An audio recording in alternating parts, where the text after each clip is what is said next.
amati ketika kita membangun instrumentasi. Mohon izin, ini PPT-nya sudah bergerak ya? Sudah bergerak belum, teman-teman? Sudah, Bapak. Sudah ya. Oke. Nah, di sini ada mechanical sensors.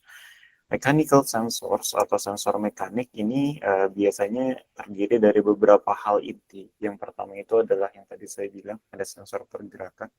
Sensor pergerakan atau sensor displacement ya. Perpindahan itu tidak mungkin terjadi apabila dia tidak ada pergerakan. Pergerakan itu pasti menyebabkan sebuah perpindahan, gitu ya. Selanjutnya ada force sensor. Ingat di fisika, kalau misalkan adanya pergerakan, itu biasanya dilakukan oleh sebuah gaya. Makanya di sini ada force sensor. Lanjut kita nanti ke pressure sensors dan lanjut kita ke flow sensors, gitu ya. Tapi sebelum kita masuk ke beberapa sensor yang sudah saya sediakan di sini, coba saya ingin menggali lebih dalam dulu mengenai kuantitas-kuantitas mekanik ya, kuantitas-kuantitas mekanik yang biasanya terjadi di dunia ini seperti apa aja ya. Nah, mechanics is a branch of physics concerning on the motions of matters when subjected to force. Artinya apa? Mekanik itu adalah suatu fenomena pergerakan, suatu fenomena pergerakan yang dialami oleh sebuah objek ketika dia diberikan sebuah gaya gitu ya. Kalau misalkan teman-teman masih ingat tentang pertemuan paling pertama di TPB ataupun di mata kuliah fisika 1 dan fisika 2, pastinya pertemuan pertama itu tentang mekanika ya. Mekanika ini terdiri dari beberapa hal, ada yang namanya kinematics, ada yang namanya dynamics ya. Nah, kalau misalkan di kinematics itu kita hanya membahas tentang pergerakan itu sendiri, derivatnya kecepatan, dan selanjutnya derivatnya lagi akselerasi. Nah, tetapi kalau misalkan kita membahas tentang penyebab dari pergerakan itu sendiri, kita nyatakan dia sebagai dynamics, karena kita sudah involving forces, energi, habis itu kita lihat kerjanya seperti apa, daya, dan lain sebagainya, gitu ya.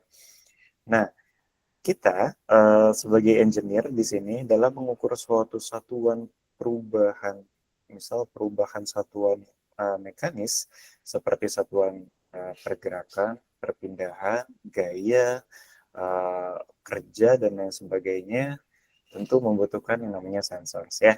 Di sini ada yang masih ingat apa bedanya sensors dan transducers? Coba satu orang barangkali di sini ada yang bisa raise hand menjelaskan tentang perbedaan apa itu transducers dan apa itu sensors. Nah, ada gak nih? Ini 2 kelas ya tadi katanya ya. Ayo. Nggak usah malu-malu, silakan resign saja. Tidak ada punishment ya kalau misalkan salah.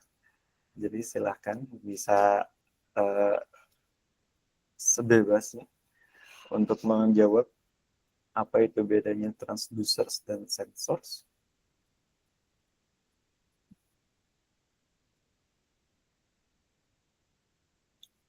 Oke, kayaknya ini masih malu-malu ya. Oke, transducer dan sensor bedanya. Kalau misalnya transducer, dia merubah satu besaran fisis ke besaran yang lain. Jadi misal merubah besaran perpindahan, ya. Perpindahan saya rubah menjadi besaran beda volume, kayak gitu. Ataupun perpindahan saya rubah jadi besaran fisis lainnya, misal apa ya? Misal panjang atau pendeknya pegas, gitu ya. Nah, itu dirubah dari adanya perpindahan yang dilakukan pada sebuah platform saat itu. Kalau sensors ini lebih spesifik lagi. Kalau sensors dia merubah suatu besaran fisis menuju ke besaran yang lebih spesifik, yakni besaran elektrik ya. Jadi kita di sini sebagai engineers, terutama sebagai biomedical engineers yang basicnya itu adalah electrical engineer. Nah, kita di sini akan sangat memanfaatkan yang namanya itu sensors ya, transducers yang merubah suatu besaran fisis, apapun besaran fisisnya, menjadi besaran fisis yang lain. Menjadi besaran fisis yang listrik ya, yang sifatnya elektrik gitu. Nah, jadi kita di sini akan bahas semuanya tentang elektrik ya. kita akan bahas sensor-sensor atau transducer yang merubah dari besaran apapun, terutama di sini mekanik, menjadi besaran listrik, gitu ya.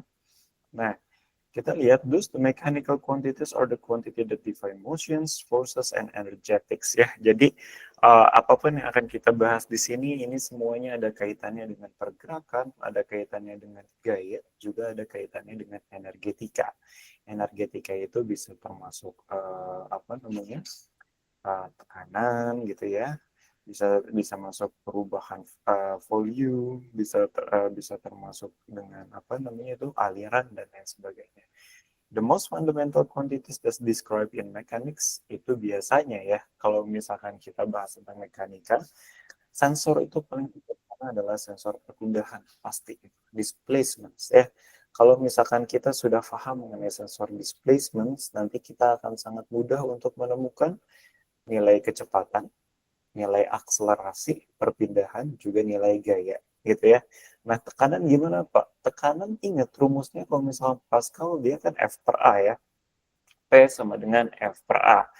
F-nya forces. Kalau misalnya forcesnya itu berubah, artinya dia mengalami, kalau misalnya forcesnya itu diaplikasikan pada sebuah permukaan, artinya dia mengalami tekanan, gitu ya. Kita tahu kalau misalkan tekanan pada suatu sistem atau pada suatu objek itu nilainya tetap, yang berubah-ubah itu adalah nilai gayanya. Artinya kan sesuatu yang berubah-ubah tersebut sebetulnya yang kita sensing ya, yang kita rasakan, yang instrumen tersebut baca itu adalah sesuatu yang berubah, yakni kursusnya itu sendiri. Kursusnya itu nanti dibaca dan nanti akan kita translate menjadi pressures, gitu ya. Nah, makanya kalau misalkan keempat ini sudah bisa, nanti kita bisa mengukur tentang pressures, kita juga bisa mengukur tentang flows, gitu ya. Nah, displacement. Displacement bisa kita interpretasikan sebagai perubahan suatu posisi dari objek, gitu ya, di suatu dimensi spasial. Dimensi spasial ini kalau misalkan yang bisa kita interpretasikan sebagai manusia normal nih, kan sebagai manusia normal, kita tidak memiliki kemampuan ekstra dalam menginterpretasikan lebih dari 3 dimensi ya. Kita hanya dapat menginterpretasikan 3 dimensi. Nah, ini juga yang sering saya tekankan kepada para mahasiswa saya, jangan sampai kalian agak menggunakan terminologi yang kurang akurat ketika kalian menjelaskan tentang dimensi ya. Dimensi itu terbagi menjadi dimensi ruang dan dimensi waktu ya. Jadi kalau misalkan kalian bilang 3 dimensi, itu adalah dimensi ruang X, Y, and Z. Jangan sampai bilang ini adalah 4 dimensi, Pak, karena dimensi selanjutnya adalah dimensi waktu. Jangan sampai seperti itu. Jadi harus jelas, kalau kita di engineering ini harus clear definitionsnya apa. Kalau misalnya dimensions, ya berarti dimension space itu ya hanya 3 dimensi ditambah dengan ekstensi dimensi waktu. Dimensi waktu itu cuma 1 dimensi ya, T gitu. Nah, kalau displacement di sini yakni adalah dimensi space ya. Kita bisa mengindra atau kita bisa mendeteksi adanya perubahan di sumbu X, kita bisa mendeteksi adanya perubahan di sumbu Y, kita juga bisa mendeteksi adanya perubahan di sumbu Z, gitu ya.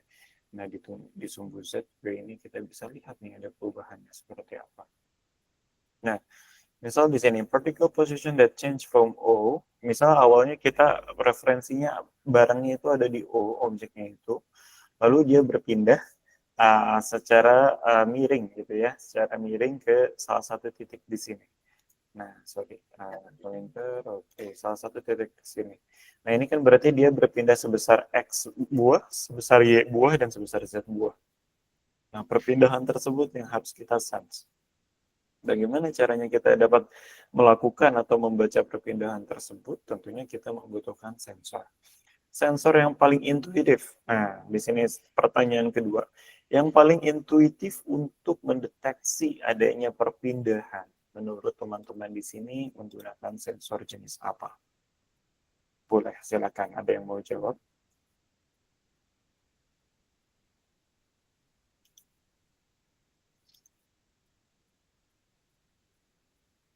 Sensor yang paling intuitif apa? Dengan mengukur perpindahan. Ingat, kita kalau misalkan sebelum masuk ke sini kan dijelaskan juga tuh tentang berbagai jenis, berbagai prinsip sensor ya. Ada resistive sensor, kapasitif, induktif, semikonduktif, dan lain sebagainya. Nah, yang paling intuitif, yang sering kalian pakai sebetulnya adalah bisa digunakan sebagai sensor. Nah, kira-kira apa? Ayo, satu orang siapa yang mau jawab nih?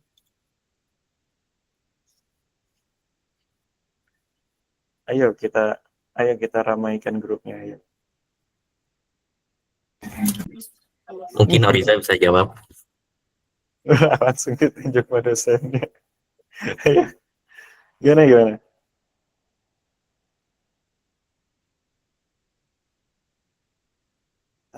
Oke.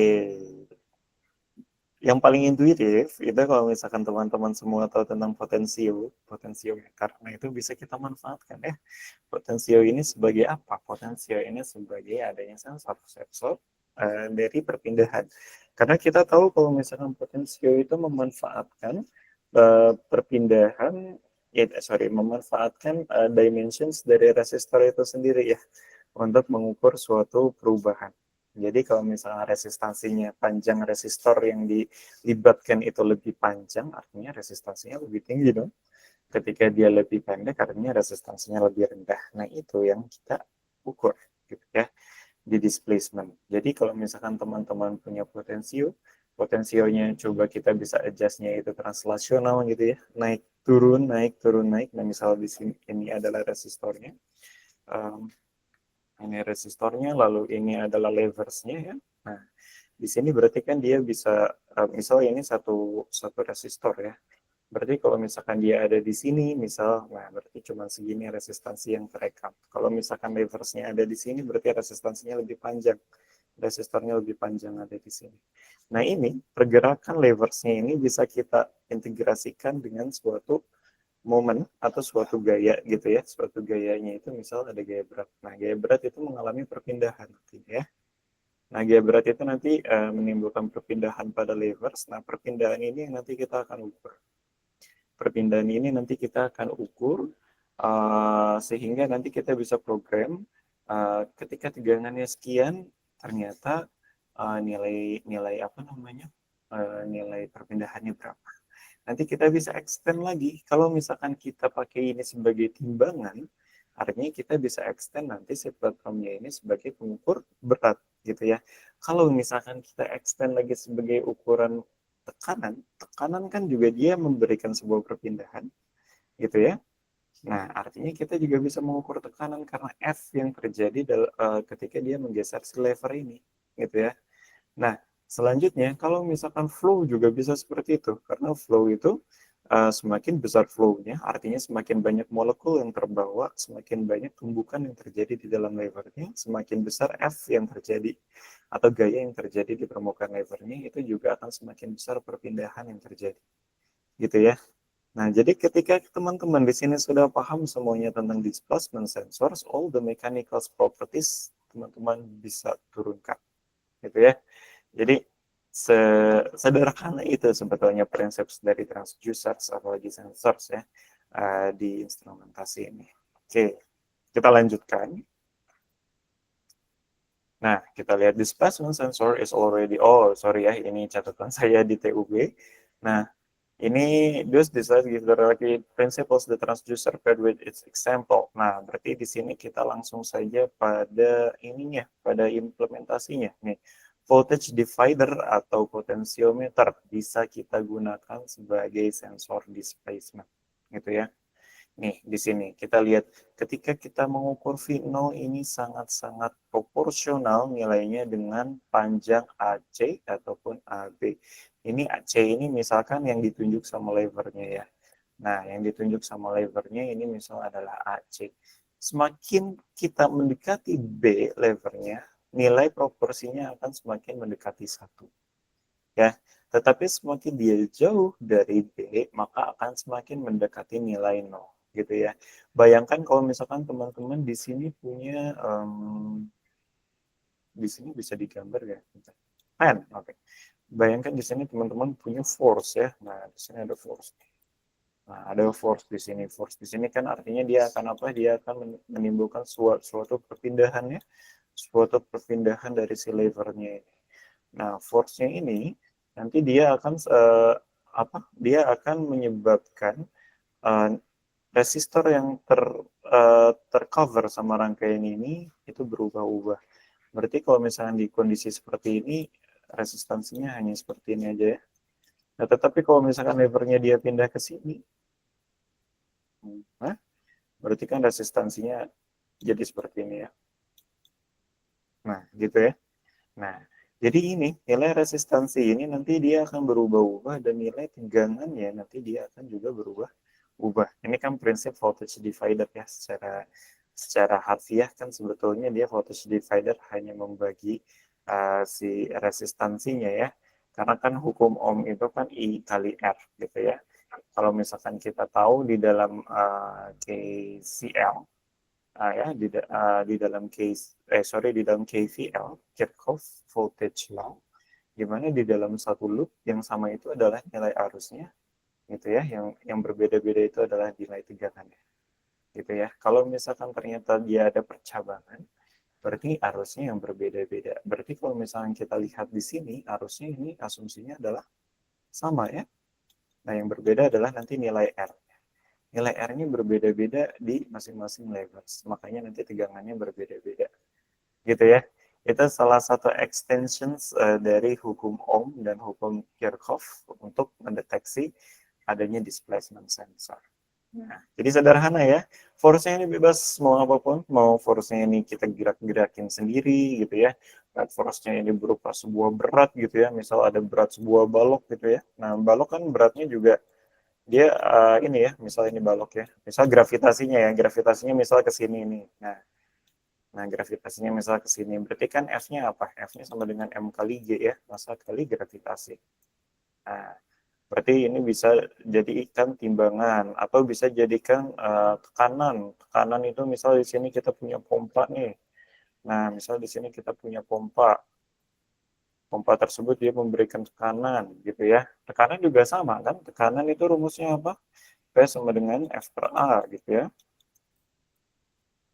Nah, lalu apalagi? Kita juga bisa manfaatkan dia untuk flow ya. Nah, untuk flow juga sama. Flow juga nanti ada rumusnya ya. I itu dia proporsional dengan P gitu ya. Jadi semakin besar flow-nya, semakin besar tekanan yang terjadi, semakin besar gaya yang ter-apply di dalam platform si levernya itu. Jadi apapun ini bisa bebas, kalian yang penting ada gayanya.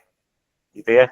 Kalau misalkan dulu saya di fisika belajar all the things is about force ya. Kalau misalkan di Star Wars bilang may the force be with you. Nah, semuanya itu memang force, apapun fisikanya. Jadi kalau misalkan mekanik, thermodynamics, mau bicara tentang quantum, mau bicara tentang opticals dan lain semuanya dan lain sebagainya itu semuanya adalah ada gayanya ya. Pak, kalau misalnya elektrik gimana ya? Elektrik juga ada gaya. Toh kita juga mendefinisikan tegangan sebagai energi potensial yang dibutuhkan untuk berpindah dari satu medan kan? Dari satu posisi ke posisi yang lain di tengah suatu medan listrik tertentu, gitu ya. Jadi semuanya tentang gaya. Jadi kalau misalnya kita udah bisa mensense atau istilahnya mensadap, membaca sebuah gaya, apapun itu besaran fisis yang kita ukur itu pasti bisa gitu ya. Oke, kita coba iris. Sorry ya. Oke,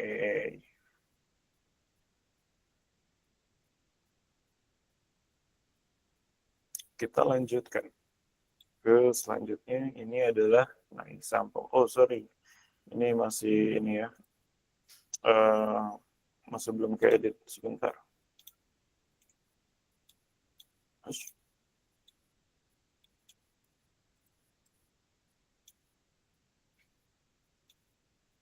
Sebentar, saya copy paste dulu.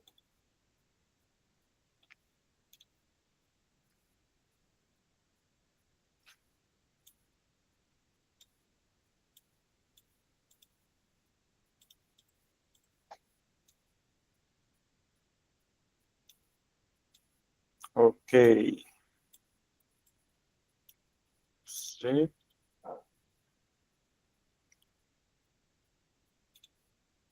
Nah, ini udah baik ya. Oke, misalnya nih kita contoh ya. Contohnya adalah bagaimana cara kita memilih sebuah potensiometer yang baik gitu ya. Nah, you want to choose the potentiometer that has a maximal error 1%. Kalau misalkan kita buat sebuah spesifikasi 1% of full scale reading gitu ya, maksimal errornya itu berarti full scale reading itu ketika kita ini membaca seluruh resistansinya. If the slider is divided potentiometer 2 Ri is equal to 2 over 3 R total, jadi istilahnya slidernya ini ada di posisi 2/3-nya ya. If your reading instruments has internal resistance Rm 10 kilo ohm, ingat kalau misalkan instrumentasi itu yang paling penting adalah tahanan interface-nya itu sangat tinggi ya. Nah, you know that the voltage reading Vm, nah Vm itu tadi is done directly on the parallel branch of Rm and Ri, dus RAC, Ra dan C ini yang ada di lever ini itu akan didefinisikan sebagai Ri per Rm. Ri per Rm dibagi dengan Ri tambah Rm. Jadi ini adalah rumus ketika kalian sudah memasukkan sensor tersebut dengan instrumennya atau dengan alat ukurnya gitu ya. Nah, RAC-nya itu adalah paralel seperti ini. You know that the current in full line of potentiometer will be the same with the current passed through the partition of it. Then I on RAC is equal to, jadi nanti akan sama nilai I-nya dengan tegangan yang di-apply dibagi dengan RAC dibagi dengan RCB gitu ya. Karena kan ini dari rumus yang tadi sebelumnya ya. Dari rumus yang sebelumnya tentang voltage divider. Nah, selanjutnya nanti V ini sama dibagi dengan ini. RAC-nya apa? RAC-nya kita masukin RM dibagi RI tambah RM ditambah dengan RT dan RI gitu ya. Nah, RI itu R inisial ya. Nah, selanjutnya Vm itu sama dengan I kali RAC dengan hukum Ohm biasa, rumusnya seperti ini. Kita lihat applying voltage divider, nanti kita akan melihat error yang kita inginkan adalah VO min Vm gitu ya. Tadi Vm-nya adalah yang terjadi di voltage dividers ya. Nah, ini rumusnya sama dengan seperti ini, panjang ya. Jadi nanti silakan teman-teman, nanti saya akan share PPT-nya. Nah, nanti kita bisa substitusikan nilai RI-nya sama dengan 2/3 R total, karena tadi kan kita ingin slidernya itu ada di 2/3 R total, gitu ya. Kita akan dapatkan error 2/2 R total tambah 9 RM kali R total. Nah, tadi kita ingin dia 1% ya.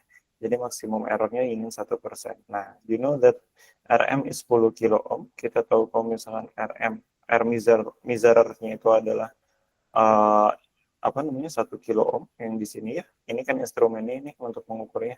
Contohnya instrumennya itu adalah multimeter gitu ya, ataupun voltmeter dan lain sebagainya. Ini RM-nya. Tadi kita udah tahu 10 kilo ohm. Dan R totalnya, R total yang tadi kita bahas itu adalah R totalnya itu tadi ini ya 2/3 R total sama dengan RI. Nah, ini hubungannya. Nah, jadi R totalnya nanti dengan rumus yang sebelumnya kita dapatkan dia sebesar 454 ohm. Then you can choose potentiometer that have a full scale resistance at 400 ohm. Jadi kita bisa menggunakan resistor dengan full scale resistansinya itu 400 ohm dan R totalnya 400 ohm because it will produce error that below than 1% of full scale reading while the sludge is moved 2/3 of the way. Nah, jadi ini salah satu penentuan nilai resistansi totalnya dari potensio yang bisa kita gunakan. Jadi syarat yang pertama itu apa? Syarat yang pertama itu kita tahu maksimum errornya, kita tahu nilai tahanan alat ukur yang kita punya berapa, gitu ya. Lalu kita ikutin rumus-rumus voltage divider yang tadi sudah saya jelaskan di sini ya. Tinggal substitusi aja ya. Tadi I ini juga sama. I ini seperti ini tinggal dikalikan RAC. Nah, RAC-nya kan tadi sudah dapat yang ini dikalikan lagi ke sini. Nah, voltage dividernya nanti kita coba apply juga. Jadinya seperti ini. Nah, nanti kita substitusikan RI-nya dengan 2/3 R total. Nah, nanti didapatkan kita masukkan syaratnya 0,01, nanti kita dapat nilai RM, dapat nilai R totalnya yang harus kita butuhkan itu berapa, gitu ya. Jadi untuk mendapatkan untuk memilih potensio saja, itu kita harus kita mempertimbangkan spesifikasi instrumen yang harus kita yang akan kita desain, gitu ya. Jadi ini sangat penting nih. Jadi jangan sampai kita cuma ngambil aja, Pak, potensi yang tersedia cuma yang ini. Nah, itu tidak ada konsiderasinya. Nah, kalau misalnya teman-teman nanti, mungkin di sini akan ada capstone design ya. Nanti kalau misalnya teman-teman sudah menghadapi TA capstone design, hal-hal seperti ini penting untuk dipertimbangkan. Jadi, ketika memilih sebuah sensor itu tidak asal karena availability-nya ada dan lain sebagainya. Tetapi ini harus merefer pada spesifikasi yang kita tentukan. Misalnya ini maksimum error gitu ya. Oke.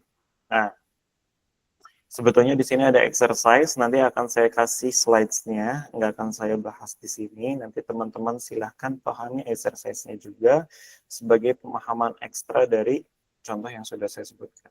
Ya. Nah, selanjutnya, tadi resistif ya sensornya. Nah, sekarang kita bahas tentang sensor induktif. Ini juga sering sekali digunakan di aplikasi engineering. Kita pakai LVDT, yakni Linear Variable Displacement Transformer. Ya. Nah, di sini ada transformer. Transformer di sini bukan transformer yang ada di movies ya. Transformer di sini adalah maknanya adalah merubah suatu besaran menjadi besaran yang lain. Nah, ini sifatnya kita punya rod. Rod itu seperti selongsong besi, di mana selongsong besinya itu kita couple dengan berbagai macam lilitan. Ya, di sini ada 3 sistem lilitan. Nah, 3 sistem lilitan ini nanti akan melakukan sensing induksi elektromagnetik yang terjadi akibat adanya pergerakan dari si selongsong metal atau apa namanya metal itu logamnya itu ya seperti apa. Nah, LVDT atau Linear Variable Differential Transformer consists of transformer with a single primary winding. Nah, windingnya itu ada single primary winding. Nah, yang ada di sini ya. And two secondary windings connected to the series of. Nah, jadi di sini juga ada apa namanya loopnya ya. Di sini bukan loop sih, apa namanya lilitan. Nah, di sini juga ada lilitan. Ada 2 lilitan yang satu lilitan. Nah, masing-masing lilitan ini nanti masing-masing lilitan ini nanti ada tugasnya sendiri gitu ya. Tapi kita lihat satu sistem sensor ya ini ya. Satu sistem sensor ini adalah 3 lilitan ini juga dan satu selongsong ini. Ini tuh apa? Metal ya, selongsong metal. Nah, kalau misalkan kita lihat dimensions-nya instead of kita lihat circuits-nya bentuknya seperti ini, teman. Ya, di sini ada core metalnya, ada core metalnya di sini. Lalu di sini ada secondary coil 1, ada secondary coil 2, dan ada primary coil. Ya. Nah, yang teman-teman pahami sendiri di mata kuliah electromagnetics ya. Kalau misalkan dihukum Bayat-Savart ya, dihukum Bayat-Savart, di mana ketika selongsong logam itu kita masukkan ke dalam selongsong logam itu kita masukkan ke dalam sebuah lilitan yang diberikan tegangan, nanti induksi magnetiknya akan berbeda-beda nilainya sesuai dengan si selongsong logamnya itu yang dililiti berapa panjangnya, gitu ya, dimensionsnya. Nah, LVDT juga sama. Ini geraknya kemana? Geraknya ke atas dan ke bawah, gitu ya. Nah, LVDT ini transduce the movement of the metal core into the AC voltage because the inductance change while the metal core is moving along with the movement of the body that attached to it. Nah, ini moving body-nya nih, teman-teman. Ini moving body-nya, directions-nya translasional ke atas dan ke bawah. Jadi nanti si selongsong logamnya ini dia ke atas ke bawah juga ya. Nah, nanti panjang selongsong logam yang diliputi oleh lilitannya akan berubah-ubah sesuai dengan pergerakan dari si moving body-nya ini. Nah, artinya apa? Artinya nilai induktansinya itu bisa kita cek ya. Nilai induktansinya itu bisa kita cek dia berubah-ubah gitu ya karena adanya moving body. Nah, dia kan udah jadi sensor kalau seperti itu. Untuk mendapatkan output voltage that produce the voltage on its inductor V1 dan V2 acquired and compared with differentiator circuit. Nah, jadi ini dan ini nanti kita dapatkan nih nilainya berapa ya voltasenya. Tentu dengan kita berikan beban dulu. Nah, nanti arus yang mengalirnya nanti pun akan berbeda. Nah, ini kita tinggal masukin apa? Masukin komparator ya. Komparator kalau misalkan di bab tentang op-amp, di bab tentang kondisi sinyal kan sudah dijelaskan tentang bagaimana caranya kita membandingkan antara dua penilaian, dua perekaman tegangan dengan rangkaian komparator yang ada op-ampnya itu ya. Nah, nanti tinggal dimasukkan, nanti kita masukkan lagi ke instrumennya, ya, atau masukkan ke alat ukurnya. The difference inductance on individual secondary coils is produced because EM propagate on different medium for each coil due to the core movement. Jadi kalau misalkan lihat nih, ini core-nya ada di sini berarti dominan ada di L yang ini, ya. Kalau misalnya ini ternyata dia tidak ada core-nya nih, berarti kan beda nilai induktansinya. Nah, itu yang nanti akan di-compare oleh si komparator. Nah, komparator tersebut nanti akan memberikan tegangan yang berbeda-beda sesuai dengan pergerakan si bodinya ini. Pergerakan si alat atau istilahnya subjek ukurnya ini nanti akan merubah-ubah nilai tegangan yang terjadi di dalam instrumentasi. Nah, itu sudah prinsip sensor ya. Jadi prinsip sensornya itu sendiri kita lihat di sini. Dia merubah nilai induktans berdasarkan dengan nilai pergerakan selongsong logam yang terjadi. Seperti itu. Nah, ini practical circuits-nya. Jadi practical circuits-nya teman-teman bisa lihat di sini. Kita lihat di sini ada core above null. Nah, di sini core-nya itu at null itu ketika setimbang ya. Kalau above null ini yang A. Nah, yang below null ini yang B. Nah, kita lihat ternyata kita lihat yang null dulu.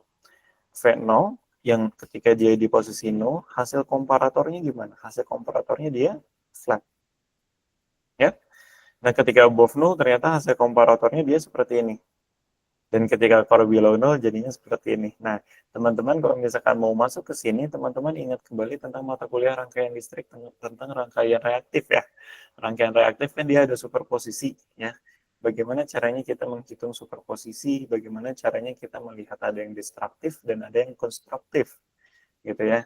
Nah, kita lihat kalau misalkan posisinya ini di nol, artinya tegangan AC di sini dia akan saling destruktif dan akan menghasilkan nilai flat seperti ini.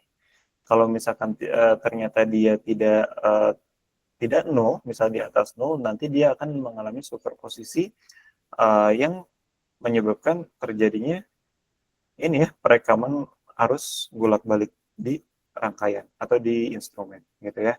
Ini either dia destruktif ataupun konstruktif. Nanti ini empirical sekali, jadi memang harus langsung dilihat di rangkaiannya seperti apa. Dan yang paling penting dia harus phase sensitif ya. Jangan sampai tidak sensitif terhadap fase.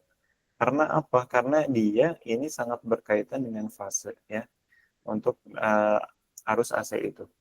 Jadi kalau atau tegangan AC itu, jadi dia sangat penting untuk kita lihat juga fasenya. Jadi jangan sampai kita membuat atau menyertakan sebuah rangkaian tetapi dia tidak sensitif terhadap fase gitu ya, supaya apa, supaya nanti hasil perekamannya tepat intinya. Oke. Nah, displacement sensor yang kemarin kita juga sudah bahas di yang di teman-teman juga pasti sudah bahas di Purwokerto tentang rangkaian jembatan ya. Nah, ini juga kita bisa memanfaatkan rangkaian jembatan dioda ya untuk melakukan pengkondisian sinyalnya ya. Pengkondisian sinyalnya bisa kita gunakan jembatan dioda seperti ini. Due to the sinusoidal form of the output, rectifier is needed to make sure that the output is DC. Ya, jadi karena outputnya itu kita lihat di sini adalah AC, makanya kita ini outputnya harus kita lurusin dulu ya. Makanya kita punya rectifier DC. Rectifiernya bisa kita pakai rangkaian jembatan dioda. Direction of core motion could be determined by knowing the signal polarity and position of the core could be obtained by tracing the signal magnitude. Nah, jadi kita bisa tahu nih posisi dari si selongsong metalnya itu seperti apa ketika kita ketika kita menggunakan penyearah ini. Misal, kalau misalkan dia ada di atas kesetimbangan atau istilahnya apa ya? Ini nih ya. Nah, di sini nih misalnya. Misal ini 0 ya. Coba saya pakai pen lagi. Nah, ini posisinya 0 ya. Berarti kalau misalkan dia posisinya di sini, nah, posisinya di sini, si ujungnya, berarti dia ini above 0. Sorry. Tadi apa sih above ya, di sini ya. Nah, above. Nah, kalau misalkan dia di posisinya ternyata ada di sini, dia berarti below gitu ya. Agak kebalik ya dimensinya ya, tapi nggak apa-apa.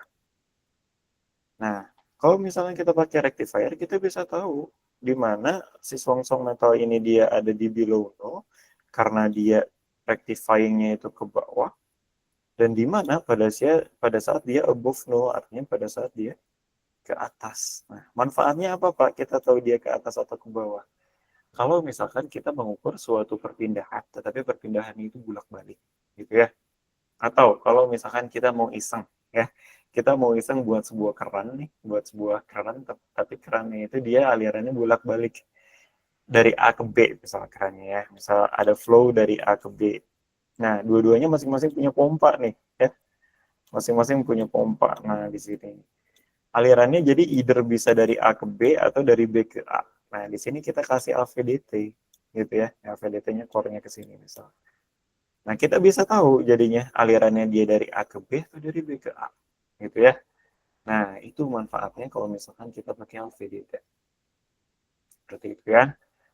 Nah, jadi istilahnya kalau misalkan pakai potensio itu dimensionsnya itu mentok dari 0 ke X gitu ya. Kalau FVDT ini dia dari min X ke X gitu. Nah, itu filosofinya ya. Jadi ini bergantung sama kalian ini mau aplikasinya tuh mau dipakai buat apa gitu ya. Kalau misalkan mau melihat pergerakan bolak-balik terhadap yang relatif terhadap titik nol, ya silakan bisa pakai LVDT. Kalau misalkan ternyata tidak, cukup ini aja. Misal cukup cuma satu pergerakan aja kayak timbangan. Toh timbangan kita cuma memperhatikan gerak yang ke pusat bumi aja gitu. Itu cukup pakai resistor. Ya. Jadi dalam melakukan desain instrumentasi ini ada arts-nya istilahnya. Jadi kalian bisa cek kebutuhannya dulu seperti apa. Kalau misalkan sudah kalau misalkan istilahnya sudah terdefinisikan, kalian bisa pilih komponen yang mana. Nah, ini saya lagi cari gimana caranya menghapus coretan saya dalam sekali klik. Nggak bisa ya. Oke, langsung aja lah. Sip. Nah, ini contohnya ya, displacement sensor ya. Ini penyederhanaannya untuk displacement sensor, ada secondary coil, ada primary coil ya. Yang kita bahas adalah yang secondary coil. E0-nya itu berapa? Misal kita punya AVDT constructed as shown on the right ya. Misal E ini atau tegangan yang kita berikan kepada si primary coil-nya itu 10 volt. Output voltage-nya itu bisa dari min 7,5 volt ke 7 plus 7,5 volt ya. Displacement range-nya ini bisa 2,5 cm. Ini ingat dari titik 0, berarti artinya dia bisa 2,5 cm di atas 0 ataupun bisa 2,5 cm di bawah 0. Gitu ya. Kita mau menghitung calculate the output voltage versus the core positions. Bagaimana output voltage-nya ini dia berubah-ubah terhadap posisi dari si core-nya ya, posisi dari si metal core-nya.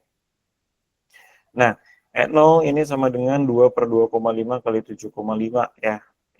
Kita tinggal dikalikan saja 2-nya itu apa tadi? Dari 2 cm ya. Nah, calculate the output voltage versus core position for a core movement going from 2 cm dari core displacement-nya ke 1,75 cm kan ya. Berarti ini kita core displacement-nya dibagi displacement range yang kita udah tahu 2 per 2,5 kalikan voltage span 7,5. Oke. Lalu kalau misalkan dia ke min 1,75, misalnya ini above 0 ya. Below 0 lah, kita anggaplah below 0, berarti ke atas ini ya. Nah, ini kita dapatkan dia 5,25 volt. Nah, gitu ya. Nah, jadi kita udah tahu nilai E0-nya untuk masing-masing perubahan. Ya. Kalau misalkan dia above 0, 2 cm ke sini, ternyata nilainya 6 volt. Kalau misalkan dia 1,75 cm dari 0, dia hasilnya 5,25 volt. Gitu ya. Calculate the displacement when E0 is sama dengan minus 1,2 volt dan 5,5 volt. Tinggal ganti aja rumusnya ya. Displacement sama dengan core displacement bagi E0 dikalikan voltage. Gitu ya. Nah, jadi, ini ternyata nilai D-nya displacement range. Ya, displacement range ini sama dengan E0 dibagi dengan voltage span dikali dengan core displacement. Gitu ya rumusnya ya. Nah, jadi ini bisa bolak-balik, kita bisa menghitung perubahan, kita bisa menghitung seberapa besar si core ini terdeviasikan dengan mengetahui tegangannya, atau sebaliknya, seberapa besar tegangan yang terjadi ketika kita tahu kalau misalnya core displacement-nya itu berapa. Gitu. Nah, saya juga punya exercise, jadi exercise-nya nanti ini silakan kalian pelajari ya. Ini gampang-gampang kok exercise-nya ya. Karena kalau misalkan di bidang engineering itu sebetulnya kalau udah bukan karena theoretical, udah langsung readily applied. Jadi tinggal kalian pakai aja rumus-rumus aritmatika sederhana sebenarnya, gitu ya. Nah, selanjutnya kita lihat example-nya apa LVDT. Nah, LVDT ini seperti ini nih, teman-teman. LVDT ini bentuknya seperti ini ya. Di sini ada selongsong logamnya, nanti dia diliputi oleh apa? Diliputi oleh coil-coil.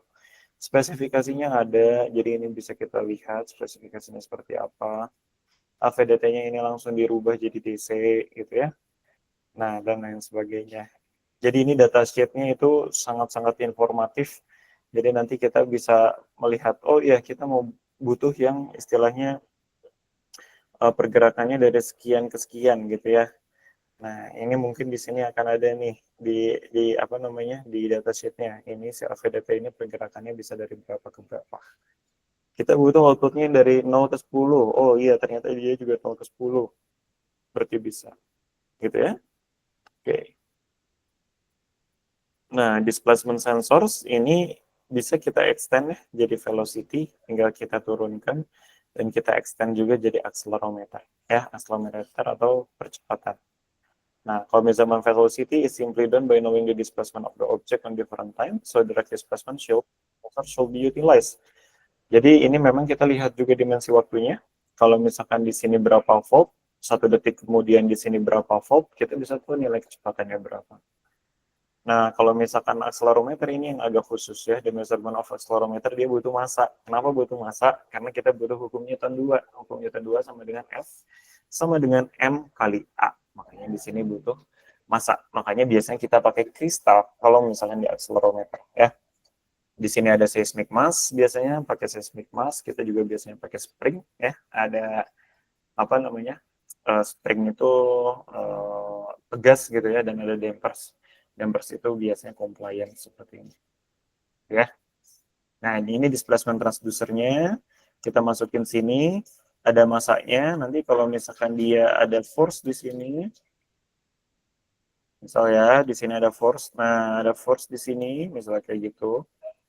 Oh, enggak gitu dong, sorry, salah. Control Z bisa? Enggak bisa.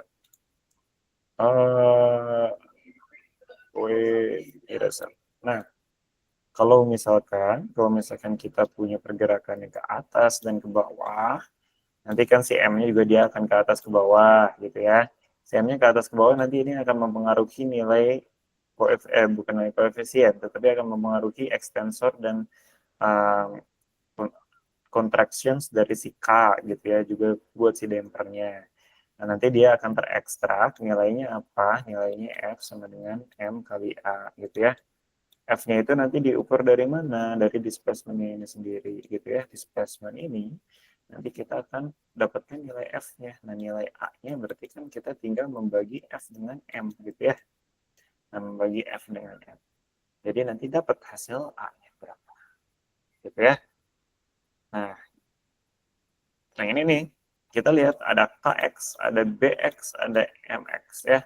Ini ingat, ini turunan ya, turunan tapi notasinya notasi Leibniz. Nah, bukan notasi Newton. Apa notasi Newton ya? Ya, sudahlah. Itu tidak penting. Yang penting kita lihat kalau misalkan titiknya 2 di atas, itu turunan kedua. Turunan kedua dari displacement itu adalah percepatan. Turunan pertama dari displacement itu adalah kecepatan. Ya, jadi kita lihat di sini ada KX. Ingat fisika 1 hukum Hooke ya.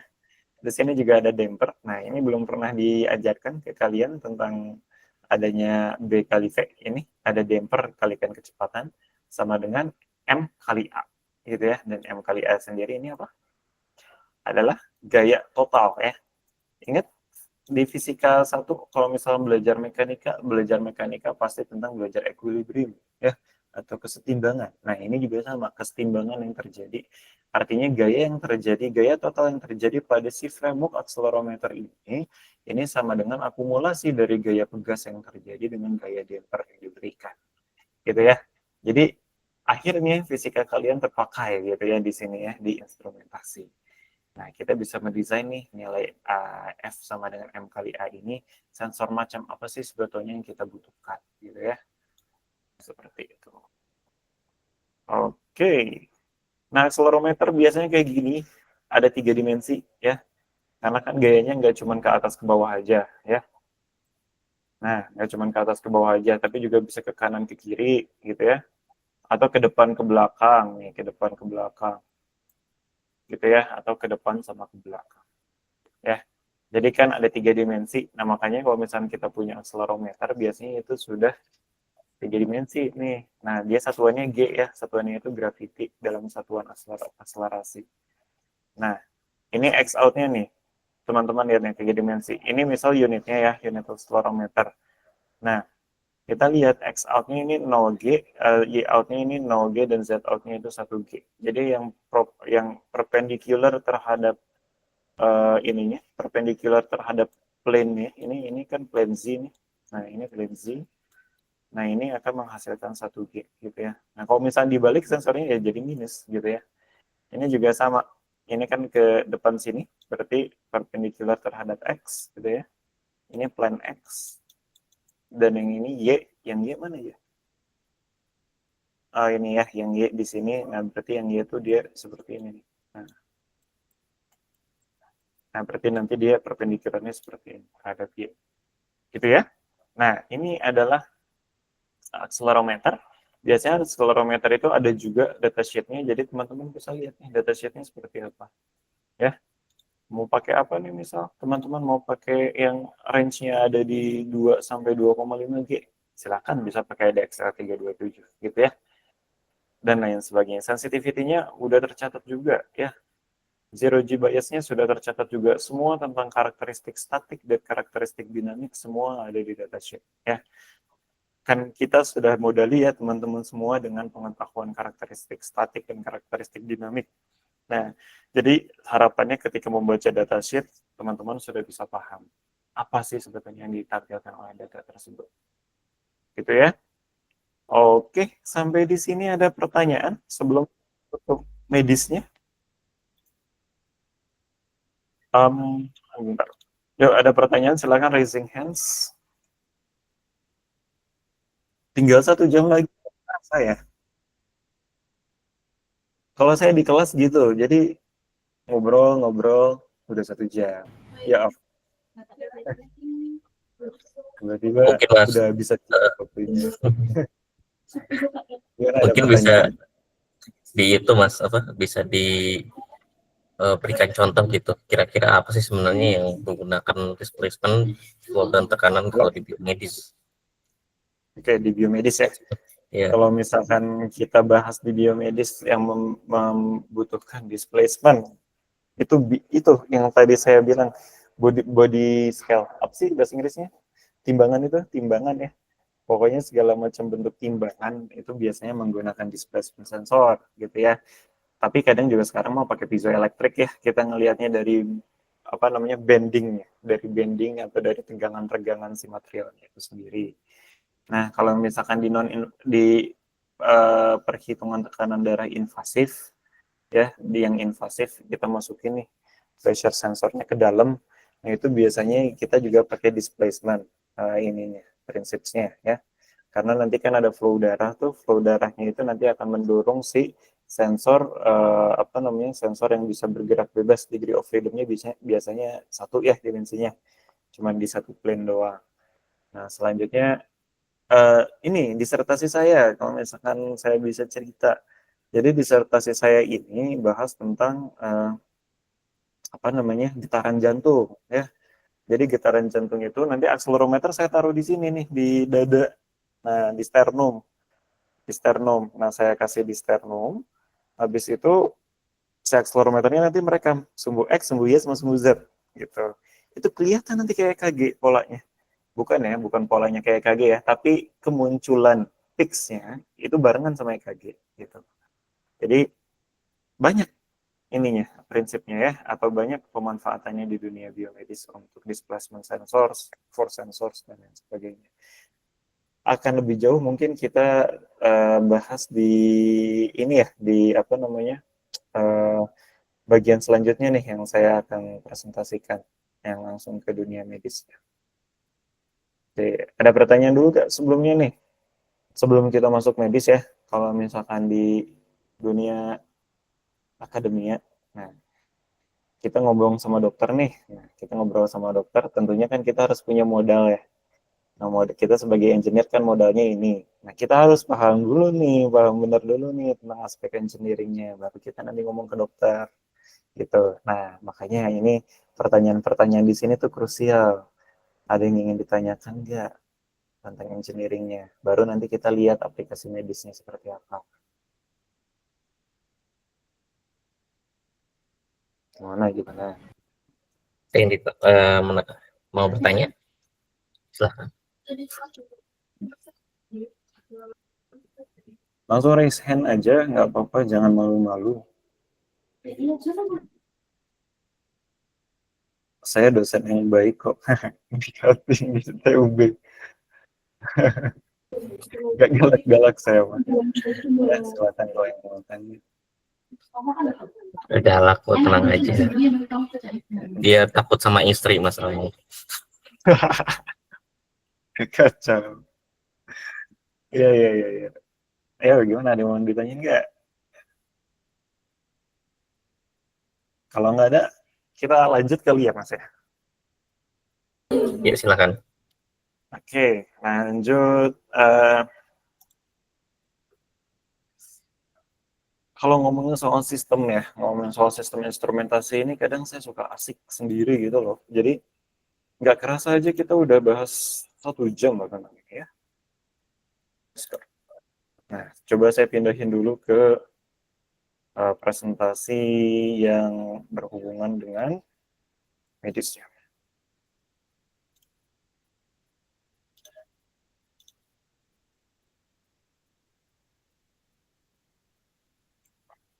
Nah, ini dia 14.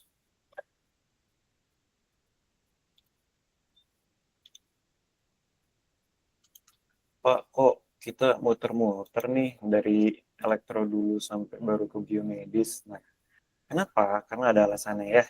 Karena kan kita engineer ya. Kita tidak ingin nanti pengetahuan medis kita ini hanya sebagai trivia.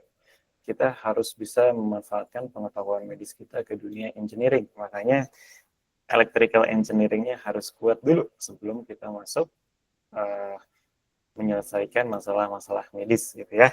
Ini slide-nya udah bergerak belum? Udah bergerak belum ya? Coba konfirmasi. Satu mahasiswa, ada nggak? Sudah, Pak. Udah ya? Oke, sip. Tekanan. Nah, sekarang kita bahas tentang tekanan. Tadi kita sudah bahas tentang displacement sensor, itu bisa kita manfaatkan apa namanya? Untuk merekam beberapa hal unit mekanik sampai ke tekanan, sampai ke aliran dan lain sebagainya.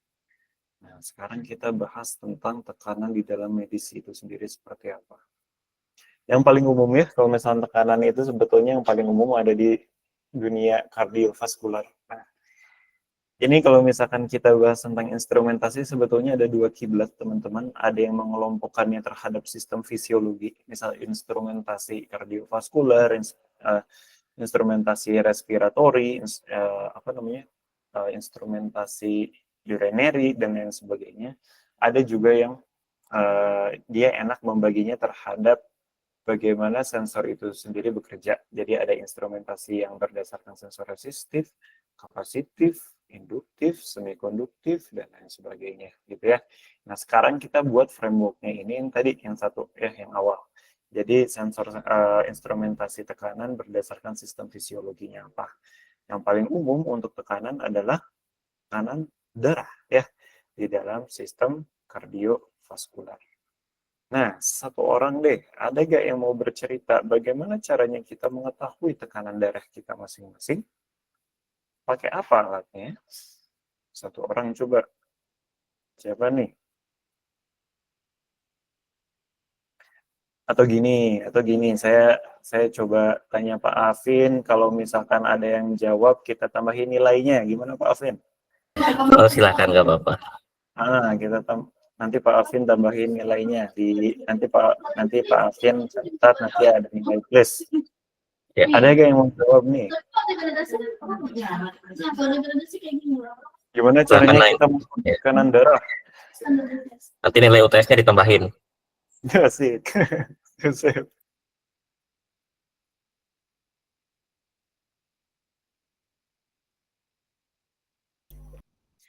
Ayo, masa masa tawaran semenarik itu tidak ada yang mau.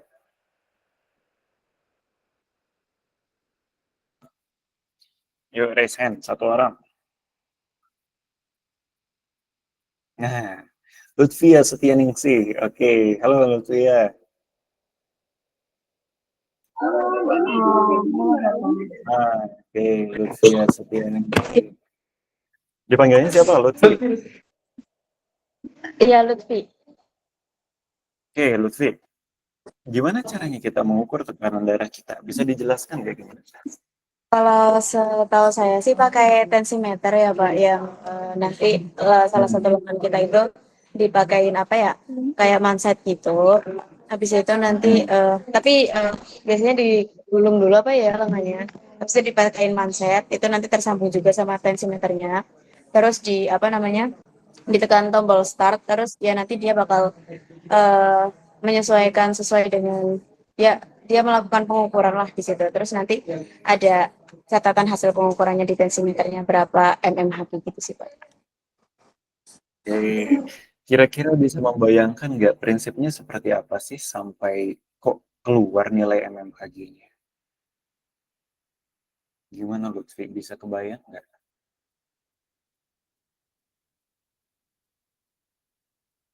Apa sih yang terjadi? Kok bisa mmHg-nya keluar? Wah, menghilang nih orangnya. Ayo Lutfi, Mohon maaf gimana Pak dia? ramai. Bentar. Oke, lagi ramai katanya. Oke, oke kita bahas aja ya. Ya, Oke, boleh. mau dijawab Lutfi gimana? Dijawab Kalau dulu, kamu setahu dulu saya deh. sih mungkin ini ya Pak, karena apa namanya dari mansetnya itu dia menghentikan apa ya aliran darah kali ya di aliran darah yang ada di lengan arteri mungkin ya. Terus ya dipompa, terus ya dia mendeteksi dari situnya sih Pak. Oke, oke. Saya coba perdetil ya, lebih tepatnya ya. Ini. Jadi ketika kita mengukur tekanan darah, yang akan dilakukan itu adalah betul yang tadi disebutkan, kita pasang dulu pompanya, ya. Sorry, kita pasang dulu mansetnya ke tangan kita. Nah, lengan yang ditempatkan itu, ini ada di sekitar di 2 cm di atas antekubital fossa. Nah, antekubital fossa ini adalah garis yang istilahnya kalau misalnya kita lihat kan tangan kita ya ada garis yang memisahkan antara lengan dan tangan di sini ya. Nah, di sini ada garis antekubital fossa. Nah, biasanya 2 cm di atas tersebut kita pasang manset. Nah, manset tersebut dia asumsinya dia apa namanya? Menyelimuti arteri brachial. Arteri brachial itu adalah salah satu arteri dominan yang memompa darah dari jantung ke bagian ekstremitas. Ya, ekstremitas atas itu tangan, gitu ya. Nah, di sini kita selimutin dengan cuff dan cuff itu nanti kita pompa ya. Cuff itu nanti kita pompa, nanti kita cuff tersebut akan memberikan tekanan sekian mmHg ke si arteri brachial. Nah, kita tahu kalau misalkan arteri brachial ini adalah tempat mengalirnya darah, gitu ya. Kalau misalkan kita lihat ketika dia mengalir darahnya artinya apa? Artinya gradien tekanannya, misalkan darahnya akan mengalir dari jantung ke sini ya, kalau di arteri ya, ke ekstremitas nih, ke tangan. Berarti dia akan mengalir dari yang proksimal terhadap jantung atau yang dekat dengan jantung terhadap yang distal terhadap jantung ataupun yang jauh dari jantung. Nah, ingat ya terminologi anfis nih harus dipakai nih di sini ya. Nah, mansetnya ada di sini, nanti yang akan terjadi ketika mansetnya makin lama makin menekan arteri kita, si gradien tekanan tadi yang awalnya itu dari proksimal ke distal, dia akan menghilang. Ketika tidak ada tekanannya, tidak ada aliran darah yang terjadi. Gitu ya.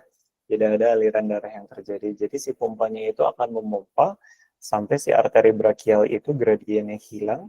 Beberapa mmHg di atas kita pompa lagi supaya nanti pembacaan tekanan darahnya bisa tepat, nggak kelewat. Nah, baru nanti kita kempisin. Ya. Kempiskan si cuff-nya tersebut, artinya tekanannya semakin lama semakin menurun.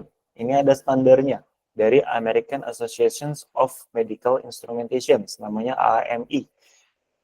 Untuk melakukan pengempisan cuff tersebut, dia harus 5 mmHg per detik. Ya, jadi setiap detiknya itu harus turun 5 mmHg. Nah, kita kempiskan, makin lama kita kempiskan, si arteri brachial ini gradiennya tadi semakin bisa untuk melawan tekanan si manset. Ya, ketika si gradiennya itu sudah berhasil melawan tekanan manset, dia akan melakukan fenomena yang terjadi adalah darahnya akan kembali mengalir, gitu ya. Darah yang kembali mengalir di dalam brachial artery akan menimbulkan beberapa fenomena fisik. Fenomena pertama adalah terjadi suara. Ya, suara yang terjadi itu nanti akan dup dup dup dup dup gitu ya. Nah, suara yang terjadi tersebut dinamakan suara Korotkov. Nah, yang lain adalah pergerakan ya, akan terjadi sebuah denyutan. Jadi nanti si tangan kalian itu akan berdenyut ya. Tangan kalian akan berdenyut dut dut dut dut gitu kan ya. Kalau misalkan kita pakai tensi ya, ada kesannya gitu. Ada kesan denyutannya di tangan kita. Nah, itu terjadi karena perlawanan arteri brachial terhadap tekanan yang tadi sudah di-apply gitu ya. Nah, tekanan tersebut nanti akan diukur perpindahan tadi akan diukur ataupun suara Korotkov akan didengar dan itu akan menjadi referensi berapa tekanan sistol dan berapa tekanan diastol dari orang yang direkam gitu ya. Kalau Korotkov, suara yang pertama kali muncul terdengar di stetoskop kita jadikan sebagai suara sistol ya atau tekanan sistol. Nah, kalau misalnya yang terakhir kali muncul tekanan diastol. Kalau osilometri atau tadi kita mau merekam si tekanan denyutan tadi, nah ini nanti akan dibahas lebih detail di slide ini. Nah, jadi dulu masa-masa sebelum merkuri atau sebelum air raksa itu di-ban di fasilitas kesehatan, yang standarnya itu untuk mengukur tekanan darah ini menggunakan ini ya sensor tekanan berbasis merkuri gitu ya. Jadi nanti si tekanan di mansetnya ini akan diukur dengan tekanan merkuri gitu ya. Nah, nanti kita lihat. Nah, ketika suara Korotkovnya muncul, nah itu dinyatakan sebagai tekanan diastol. Jadi suara Korotkov 1 muncul nih. Nah, si perawat pasti lihat nih tekanan merkurinya berapa, 120. Oh, berarti tekanan sistolnya 120. Terus suara Korotkovnya udah hilang nih sama sekali, completely vanish. Nah, berarti si perawat lihat lagi, oh ternyata dia di 80 gitu ya. Nah, itu yang paling tradisional menggunakan ini ya, menggunakan ini manometer dari berbasis merkuri gitu ya. Nah, kalau misalkan sekarang karena sudah tidak berbasis merkuri lagi, biasanya kita either itu otomatis pakai osilometri atau kita pakai saya lupa namanya itu yang bulat itu manometer juga. Jadi untuk melihat tekanannya itu pakai jarum gitu ya. Pakai jarum. Nah, itu juga sekarang menjadi standar gitu ya, menjadi standar di beberapa fasilitas kesehatan. Nah, sebelum kita masuk ke tekanan pada pembuluh darah, saya akan bahas dulu tentang tekanan secara umum ya. Tekanan secara umum kan sebetulnya sudah didefinisikan oleh Louis Pascal ya. Nah, itu adalah F per A, gaya persatuan luas. Nah, satuannya itu banyak. Nah, tapi yang kita pakai di sini adalah mmHg ya. Jadi, kalau misalkan tekanan saya ini, tekanan darah saya 120 mmHg, itu artinya apa? Artinya tekanan saya adalah 120 dikalikan 1 atmosfer, gitu ya. Nah, ini kan atmosfer nih.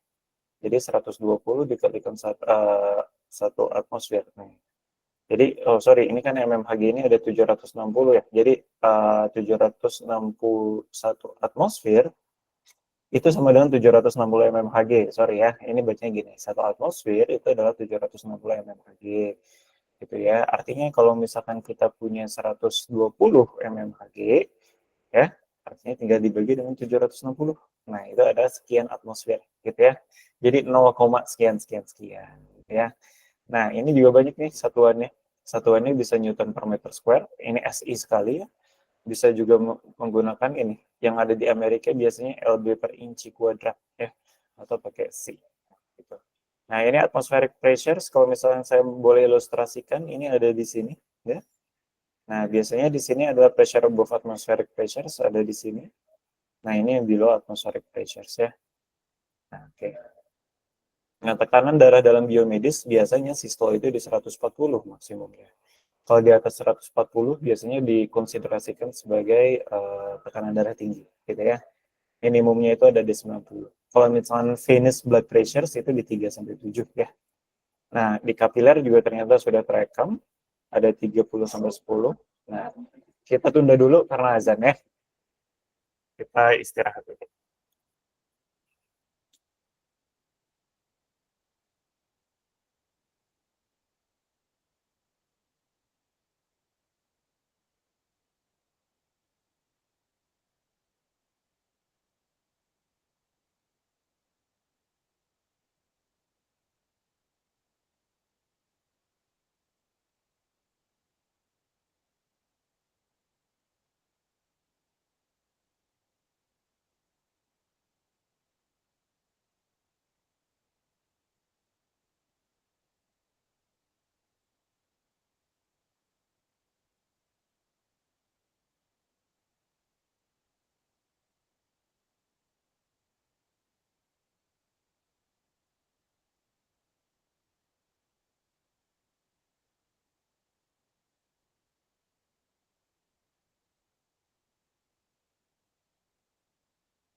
Yuk lanjut, ya. Kita lanjutkan. Nah, tekanan di dalam biomedis itu tidak hanya di sistem kardiovaskular. Yang tadi kita sebut, kita bisa bagi menjadi beberapa sistem fisiologis, ya. Ada juga tekanan di middle ear pressures. Nah, ini kan tekanan yang katanya banyak sekali orang yang apa namanya, ketika naik pesawat, ya, telinganya tidak nyaman karena kan tekanannya berubah gitu. Nah, eye pressures juga, ya. tekanan yang ada di acute humor, yang ada di mata. Nah, bagi penderita diabetes kan nanti akan berubah tuh tekanan acute humornya biasanya ya.